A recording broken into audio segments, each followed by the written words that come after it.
بعض لوگ یہ سمجھتے ہیں کہ بھئی ذکر زبان سے کرنے کا کیا فائدہ. بس اوقات ایسا ہوتا ہے ذکر شروع کیا، اب ذہن کہیں اور چلا گیا، دل کہیں، دماغ کہیں، اور زبان سے ذکر ہو رہا ہے، تو کیا فائدہ اس کا. اور ایک کسی نے شعر بھی کہہ دیا کہ بر زباں تسبیح و در دل گاؤ خر، ای چنی تسبیح کہ دارد اثر. کہ زبان پہ تو تسبیح ہے، سبحان اللہ آدمی کہہ رہا ہے، اور دل میں گائے کا اور گدھے کا خیال آ رہا ہے. تو وہ شاعر کہتا ہے کہ ای چنی تسبیح کہ دارد اثر، ایسی تسبیح کیسے فائدہ پہنچائے گی، کیا اثر کرے گی. لیکن حضرت کی مولانا تھانوی قدس اللہ تعالیٰ سرہ نے فرمایا، اللہ تعالیٰ ان کے درجات بلند فرمائے، کہ یہ کہنے والا جو ہے یہ حقیقت سے آگاہ نہیں.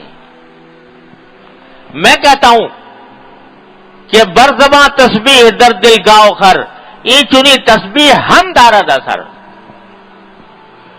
کہ چاہے زبان یہ ہو کہ زبان پر تسبیح ہے اور دل میں دوسرے خیالات آ رہے ہیں، لیکن یہ تسبیح بھی اثر رکھتی ہے، کم صحیح، لیکن یہ بھی بے اثر نہیں،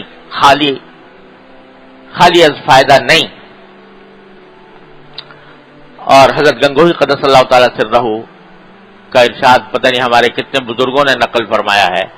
حضرت گنگوہی رحمۃ اللہ علیہ جو قطب الارشاد، ان کا یہ ارشاد نقل فرمایا ہے. وہ فرماتے تھے کہ اللہ کا ذکر خواہ کتنی ہی بے دھیانی سے ہو،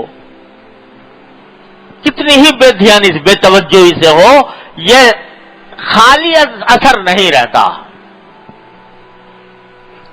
یہ رفتہ رفتہ پھر اس وقت تو بے دھیانی سے ہو رہا ہے، بے توجہی سے ہو رہا ہے، لیکن یہی پھر آگے بڑھ کر اللہ تعالیٰ کے فضل و کرم سے قلب کی توجہ کا رخ بھی موڑتا ہے.